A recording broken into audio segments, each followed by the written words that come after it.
Hey everyone, welcome back to my class. कैसे हैं आप सभी? हमने एनिमल क्लासिफिकेशन स्टार्ट कर दिया था जिसमें हम एक एक करके सारे फाइलम कवर कर रहे थे। जो हमारा इनवर्टिब्रेट है उसका एक फाइलम बचा है जिसको जो है फाइलम इकाइनोडर्मिटा। सारे फाइलम्स हमने कवर कर लिए हैं। आप प्लेलिस्ट में जाके सारे फाइलम देख सकते हैं। मैं डिस्क्रिप्शन बॉक्स में भी फाइलम्स को प्रोवाइड करवा दूंगी। तो देखो, आज हम पढ़ेंगे इकाइनोडर्मिटा। इकाइनोडर्मिटा क्या होता है? देखो, इकाइनोडर्मिटा इकाइनोडर्मिटा भी दो शब्दों से मिलकर बना है, इकाइनोस और डर्मिटा। ठीक है। तो जो इकाइनोस होता है उसका मतलब होता है स्पाइनी। ठीक है। और डर्मा तो पता ही होगा आपको, जहां पर भी स्किन से रिलेट होगा। जैसे स्किन के डॉक्टर कौन होते हैं? डर्मेटोलॉजिस्ट होते हैं। जो स्किन की स्टडी करता है उसको डर्मेटोलॉजी कहते हैं। तो वैसे जहां पर भी डर्म शब्द आएगा तो उसको कहेंगे हम स्किन। तो ये जो एनिमल्स होते हैं ना, उनको कहते हैं स्पाइनी स्किन्ड एनिमल्स। तो ये एक ऐसे एनिमल होते हैं जिसमें क्या होती है, जिनकी स्किन स्पाइनी होती है। इसमें कुछ कांटेनुमा स्ट्रक्चर होते हैं। ठीक है। ये इनमूवेबल होते हैं। जो स्पाइन्स होते हैं ना, इनमूवेबल होते हैं, एक्सेप्ट क्या, सी अर्थ। अब जो इकाइनोडर्मिटा होता है वो होते हैं all are marine, exclusively marine होते हैं। ये पानी के अलावा कहीं नहीं रहते हैं। बॉटम ड्वेलर्स होते हैं, स्लो मूविंग करते हैं, बहुत ही मतलब उसके जो जहां भी ये रहते हैं मराइन वाटर में, उसके ड्वेल मतलब सबसे नीचे एरिया में रहते हैं और बहुत स्लो मूव करते हैं। Body shape is star like. इनकी जो बॉडी होती है वो स्टार लाइक भी हो सकती है, सिलेंड्रिकल भी हो सकती है, मेलन लाइक भी, तरबूज के लाइक भी हो सकती है, और डिस्क लाइक भी हो सकती है। जब मैंने अभी तक पहले जितने भी फाइलम बढ़ा दिए थे, उसके बाद मैंने प्लेटी हेलमिंथेस, एस्के हेलमिंथेस के बाद आपको ये बता दिया था कि जितने भी जो जितनी भी हमने भी सिमेट्री पढ़ी थी, वो क्या हो गई थी, जैसे जैसे फाइलम एडवांस होते जा रहा था, तो उसकी जो अडल्ट स्टेज है उसमें बायोलेट्रिकल सिमेट्री आ गई थी। लेकिन इसमें बिल्कुल उल्टा है। ये पॉइंट्स बिल्कुल याद रखना है कि इसमें क्या होता है, अडल्ट जो काइनोडर्मिटा होता है उसमें रेडियली सिमेट्री होती है। उसमें रेडियली सिमेट्री होती है। ये बहुत इंपॉर्टेंट टर्म है, याद रख लेना। लेकिन जो इसकी लार्वल फॉर्म होगी उसमें बायोलेट्रिकल सिमेट्री होगी। लेकिन और इससे पहले हमने मोलस्का पढ़ा, ऑर्थोपोडा पढ़ा, उसमें हमने क्या पढ़ा था, जब अडल्ट आ जाते हैं तो सिमेट्री बायोलेट्रिकल होती है। लेकिन इसमें क्या हो रहा है, सिमेट्री रेडियल हो जा रही है अडल्ट के केस में, और लार्वल में बायोलेट्रिकल। ये ध्यान देना। और अगर हम नेक्स्ट करेंगे तो ट्रिप्लोब्लास्टिक है ऑर्गेनिज्म। ये सब मैं फटाफट इसलिए बता रही हूँ क्योंकि ये सारे फाइलम में सेम सेम चीजें आती जा रही हैं। क्योंकि ट्रिप्लोब्लास्टिक एस्के हेलमिंथेस से स्टार्ट हो गए थे, यानी उसमें तीनों लेयर आ गई थी। एंडोडर्म, एक्टोडर्म, मेसोडर्म, तीनोडर्म आ गई थी। तीनोडर्म आ गई थी। Organ system level of organization, मतलब यहाँ पर पूरा ऑर्गन सिस्टम ऑर्गेनाइजेशन आ गया था। मतलब जैसे पोरीफेरा था, उसमें क्या था, बिल्कुल खाली वो प्लाज्मिक था, प्रोटोप्लाज्म था, फिर यूनिसेलुलर हुआ, फिर मल्टी सेलुलर हुआ, फिर एक ऑर्गन बना, फिर मल्टी ऑर्गन आए, मतलब वो ऑर्गन सिस्टम लेवल ऑर्गेनाइजेशन आ गया। दे आर सिलोमेट एनिमल, इसमें सिलोम होता है। They do not possess a distinct head, इसमें हेड नहीं होता है। ठीक है। Skin of echinoderms contains calcareous spines, pedicellary and endoskeleton consist of calcareous plates। जो जो जितने भी एकाइनोडर्म्स हैं उनकी स्किन में क्या क्या होता है, एक तो कैलकेरियस स्पाइंस होते हैं, पेडिसिलेरी होता है, और इनका एक एंडोस्केलेटन होता है। एंडोस्केलेटन किसी में नहीं होता है, एंडोस्केलेटन यहीं से बनता है, और वो भी कैलकेरियस प्लेट्स, यानी वो कैल्शियम से बने होते हैं। अभी आगे पढ़ाऊंगे। अब जो मैंने पेडिसिलेरी कहा उसका मतलब क्या है, उसका मतलब है minute pincer like structure. Pincer like structure मतलब जैसे आप पिन नहीं लगाते हो, पिन, सेफ्टी पिन का यूज करते हो, ऐसे दबता है और फिक्स हो जाता है, वैसे ही इनकी स्किन में भी क्या होते हैं, ऐसे दबता है और फिक्स हो जाता है। तो उस स्ट्रक्चर को, एक माइन्यूट सा छोटा सा पिंसर लाइक स्ट्रक्चर होता है जिसको पेडिसिलेरी कहते हैं। अभी हम आगे देखेंगे। अब इसमें एक बहुत ही ज्यादा इंपॉर्टेंट टर्म है, मोस्ट मोस्ट इंपॉर्टेंट क्वेश्चन बनता है, presence of water vascular system. Presence of water vascular system. अब आप कंफ्यूज नहीं करेंगे। जब हमने पोरीफेरा पढ़ा था तो उसमें हमने वाटर कैनाल सिस्टम पढ़ा था। ये वाटर कैनाल सिस्टम नहीं है, ये है वाटर वास्कुलर सिस्टम। तो इकाइनोडर्मिटा में कौन सा सिस्टम होता है, वाटर वास्कुलर सिस्टम। इसको एम्ब्यूलेक्रल सिस्टम भी कहते हैं, चाहे ये करके आ जाए, एम्बुलेक्रल सिस्टम चाहे वाटर वास्कुलर सिस्टम, एक ही बात है। ठीक है। ये इनका एक यूनिक करेक्टरिस्टिक है, ये हमने अभी तक नहीं देखा था। इसमें भी पानी का ही फ्लो होगा। अभी देखो कैसे, जैसे हमने क्या करा था, जैसे हम अभी मैं नीचे अभी मैं पहले एक बार स्टार फिश का तुम्हें एग्जांपल दे देती हूँ। जैसे स्टार फिश देखो, मान लो ये कोई स्टार फिश है, जो मैं पेडिसिलेरी कह रही हूँ ना वो ये है, ठीक है, ये बने हैं चारों तरफ से। तो जो इनका एनस होता है ना वो डोर्सल साइड में होता है, पीछे साइड में इनका एनस डोर्सल साइड में होता है और माउथ वेंट्रल साइड में, ठीक है। वो ऐसे चलते हैं तो माउथ उनका नीचे की साइड यानी वेंट्रल साइड होता है, और जो इनका एनस होता है वो डोर्सल साइड पीछे की साइड होता है, ठीक है। ये ये समझ आ गया होगा। अब इसमें क्या होता है, इस तरीके से वाटर वास्कुलर सिस्टम चलता है। देखो कैसे इसके अंदर कैसी प्रोसेस होती है। हम क्या कह रहे हैं ये देखो, सबसे पहले इसमें एक मैड्रिपोराइट होता है। मैड्रिपोराइट एक ऑर्गन होता है, इसको एक छन्नी की तरह समझ लो। पेन बदल लेते हैं। एक छन्नी की तरह समझ लो इस तरीके से। ये है मैड्रिपोराइट, कोई लोग माड्रिपोराइट कहते, कोई लोग माड्रिपोराइट कहते हैं, कोई मैड्रिपोराइट कहते हैं, आपको जैसे समझ आ रहा है।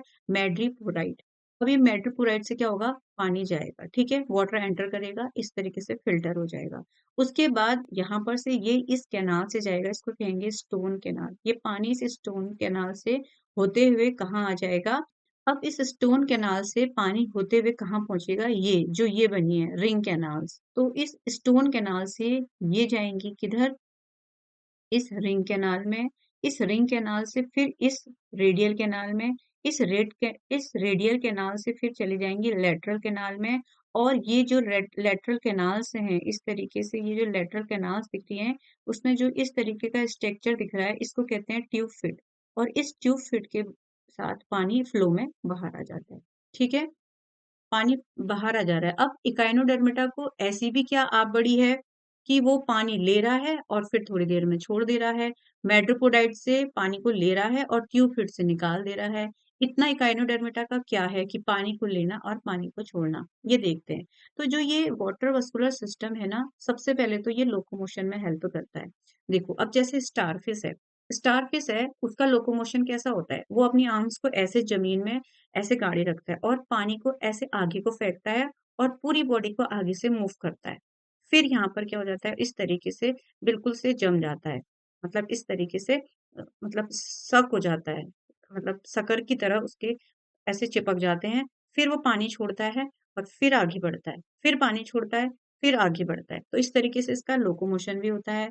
अब इस पे पानी अंदर बाहर, अब इससे पानी भी अंदर जा रहा है तो उसके थ्रू ऑक्सीजन भी थोड़ा बहुत चले जाता होगा, जिससे रेस्पिरेशन में भी हेल्प करती है। और यहीं से इनका एक्सक्रीशन भी होता है और कैप्चरिंग ऑफ फूड, और यहीं से वो क्या करता है, अपने खाने को भी पकड़ता है या प्रे को भी पकड़ता है। देखो कैसे। अब देखो इसका फेवरेट फूड क्या होता है, ज्यादातर ये मोलस्का को खाता है। सपोज जैसे हमने क्या किया, जैसे ये कोई एक स्टार फिश है, ठीक है, ये कोई स्टार फिश हो गई। अब यहाँ से ये अपनी ऐसे आर्म्स को फैलाएगा और यहाँ पर मान लो एक मोलस्का है इस तरीके से। अब मोलस्का के ऊपर तो शेल लगी रहती है, बहुत हार्ड शेल होती है। तो इसकी दोनों की जो आर्म्स होंगी, ये इसके इनको इस तरीके से पकड़ लेगा, दोनों आर्म्स को। अपनी जो स्टार फिश की आर्म्स आएंगी, वो क्या हो रहा है, उस मोलस्का को इस तरीके से पकड़ लेगा, ठीक है, इसको पकड़ लेगा। और इसका एक फंक्शन होता है जो आप सोच भी नहीं सकते हो। यहाँ पर इस साइड में उसका माउथ होता है, माउथ होता है। तो अब क्या हो गया, ये सामने सामने हो गया, इस तरीके से मोलस्का आगे से आ रहा है और ये यहाँ पर से क्या कर रहा है, इसका माउथ यहाँ पर है, तो ये अपना माउथ, और ये अब ऐसा नहीं कि वो माउथ से खाएगा। इसका एक अलग ही फीचर है। ये क्या करता है, अपना एक ऐसी एक्टिविटी करता है, उससे अपना स्टमक अपने मुंह में लाके ये जो मोलस्का है वहां पर पहुंचा देता है, ठीक है। इसका मतलब स्टमक को ही अपने मुंह से निकाल के यहाँ पर पहुंचा देता है, और जितने भी डाइजेस्टिव जूस है निकालता है, इसको डाइजेस्ट करता है और यहीं से खा के वापस से अपने शरीर में ले आता है। ये इसका काम होता है, ठीक है। तो इसका मतलब वाटर वास्कुलर सिस्टम क्या क्या हेल्प करता है, लोकोमोशन में हेल्प करता है, रेस्पिरेशन में हेल्प करता है, एक्सक्रीशन में हेल्प करता है, और कैप्चरिंग ऑफ फूड में भी हेल्प करता है, ठीक है। अब इनका जो डाइजेस्टिव ट्रैक होता है वो कंप्लीट होता है। Mouth is on the lower, ये मैंने सब पढ़ा दिया है। Mouth is on the lower side, ये लोअर साइड होता है वेंट्रल, और एनस इसका डोर्सल साइड में होता है। Respiration takes through general body surface, मैंने बता दिया था कि ये बॉडी सरफेस से ही क्या कर लेते हैं, अपने रेस्पिरेशन कर देते हैं। कभी कभी गिल से भी कर देते हैं, जिसको डर्मल ब्रोंकाई कहते हैं, जिसके पैपुली भी कहते हैं। चाहे पैपुलिया आए चाहे डर्मल ब्रोंकिया आए, एक ही बात। इन मोस्ट ऑफ द इकाइनोडर्मिड्स, बाकी ये लोग अपने सरफेस एरिया से ही रेस्पिरेशन कर लेते हैं। Circulatory system is reduced and open type. इसमें सर्कुलेटरी सिस्टम थोड़ा सा रिड्यूस्ड होता है लेकिन ओपन टाइप होता है। इसमें कोई भी हार्ट नहीं होता है, ना हार्ट बीट होती है। There is no excretory system, इसका कोई अलग से एक्सक्रीटरी सिस्टम नहीं है। अब देखो एक्सक्रीटरी सिस्टम तो सब आ गए थे, ये बहुत ही प्रिमिटिव कैरेक्टर शो कर रहा है क्योंकि एक्सक्रीटरी सिस्टम पहले नहीं थे, फिर बनने शुरू हो गए थे। लेकिन एक्सक्रीटरी सिस्टम नहीं हो रहे हैं, इतने प्रिमिटिव कैरेक्टर शो कर रहा है, उसके बाद भी इसको यहाँ पर दर्जा दिया है कॉर्डेटा से पहले। ठीक है, अब इसके बाद नेक्स्ट देखेंगे नाइट्रोजनस वेस्ट अमोनिया होगा, एक्सक्रीट आउट करेगा और diffusion bye general body surface, और बॉडी जनरल सरफेस से ही डिफ्यूजन कर देगा। नर्वस सिस्टम इसमें बहुत ही सिंपल होता है, लेस डेवलप्ड होता है। देखो बहुत, ये जो इकाइनोडर्मिटा है ना, बहुत ही कम डेवलप है, लेकिन फिर भी इसको कॉर्डेटा से पहले रखा है कुछ रीजन की वजह से। It consist of nerve ring, देखो इसमें इस तरीके की नर्व रिंग्स होती है जिससे ऐसे ये रेडियल नर्व्स जो होती हैं लगी रहती है। ठीक है, सिंपल सेंस ऑर्गन होता है, इसमें बहुत ज्यादा कुछ कॉम्प्लेक्स चीजें नहीं होती है। उसके बाद रिप्रोडक्शन इज सेक्सुअल, इसमें सेक्सुअली रिप्रोडक्शन होगा, और सेक्सेस आर सेपरेट यानी यूनिसेक्सुअल, इसमें कोई हर्माफ्रोडाइट वाली बात नहीं होगी। अब ये कह रहे हैं कि हम पानी में रहते हैं, बिल्कुल हम स्टार हैं, तो हम क्यों हर्माफ्रोडाइट बनेंगे, हम मेल और फीमेल अलग अलग बनेंगे। ठीक है, रिप्रोडक्शन इज एक्सटर्नल, और हम एक्सटर्नली अपना फर्टिलाइजेशन भी करेंगे, ये इनके थॉट्स है। मैं ऐसे याद करने को बता रही हूँ। डेवलपमेंट इज इनडायरेक्ट होगा, और इसमें बहुत सारी इसमें लार्वल स्टेजेस भी होती हैं। तो ये सब लार्वल स्टेजेस, कुछ लार्वल स्टेजेस याद करनी है और सबके बारे में पढ़ना नहीं है, थोड़ा थोड़ा याद कर लेना है। अब मैं थोड़ा सा आइडिया दे देती हूँ क्लासिफिकेशन का। इसमें 5 टाइप से क्लासिफिकेशन होता है, एस्टोरेडिया और ओफियोरोडिया और इकाइनोडिया और होलोथिरोडिया और क्राइनोडिया। सब में idea idea idea idea idea लग रहा है, ये याद रखना। ये है फर्स्ट है एस्टोरोडिया, एस्टर एस्टर मतलब आपको पता ही है, स्टार स्टार से उसका नाम बना है। तो ये है इसकी ना फिश, ये है स्टार फिश, इसका इसको कॉमन नेम स्टार फिश। देखो ये है एस्टर, एस्टर से ही क्या बना है, स्टार। तो बॉडी इज फ्लैट, फ्लैट है, और स्टार लाइक है, बिल्कुल तारे की तरह दिखती है। With 5 short and thick arms, थोड़ी छोटी सी होती है लेकिन बहुत मोटी आर्म होती है इसकी। और इसका जो लार्वा है वो है बाइपिनेरिया, जिसको एस्टेरिस कहते हैं, जो है स्टार फिश, जिसका कॉमन नेम क्या है, स्टार फिश। ठीक है, दूसरा है ओफियो ओफिरोइडिया। ओफिरोइडिया में क्या होता है, body flat and star like, इसमें भी बॉडी फ्लैट होती है, स्टार लाइक होती है, लेकिन लंबी होती है। ठीक है, वहां पर पतली हो रही थी, वहां पर मोटी और छोटी थी, यहाँ पर पतली और लंबी होगी, थिन फ्लेक्सिबल होगी, jointed arms which is easily detachable. ये देखो इसका स्ट्रक्चर, ये स्टार फिश की तरह 5 आर्म्स तो हैं इसके पास, लेकिन क्या है, बहुत पतली पतली और बहुत लंबी लंबी है, और लेकिन ये एक सेंटर पॉइंट से इस तरीके से जुड़ी रहती है। जबकि स्टार फिश कैसी होती है, इस तरीके से होती है, वहां पर कोई ऐसे सेंटर में हमें नहीं दिखता है चीजें। और ये इतनी पतली होती है कि ये अपनी आर्म्स को क्या कर देती है, आसानी से मतलब हटा भी सकती है, टूट भी जाती है इसकी आर्म्स फटाफट से। ठीक है, डिटेचेबल होती है। और इसका एग्जाम्पल है ओफिरा, जिसको बिटर स्टार कहते हैं। बिटर स्टार कहते हैं इसलिए क्योंकि मतलब इसको कहते हैं भंगुर तारा, मतलब ये एकदम से इसकी आर्म्स टूट जाती है, जो बार बार टूट जाता है उसको ही ब्रिटर कहते हैं। अब हो गया ओफियोथेरिक्स, इसको भी बिटर स्टार कहते हैं। ठीक हो गया, नेक्स्ट है इकाइनोडिया। अब इकाइनोडिया क्या है, बॉडी इज ग्लोब्यूलर, बिल्कुल गोलाकार है, और डिस्क लाइक है, विदाउट आर्म्स, इसमें कोई भी आर्म्स नहीं होती हैं। इसमें माउथ विथ अरिस्टोटल लैंटर्न, इसको अरस्तु का लैंटर्न भी कहते हैं।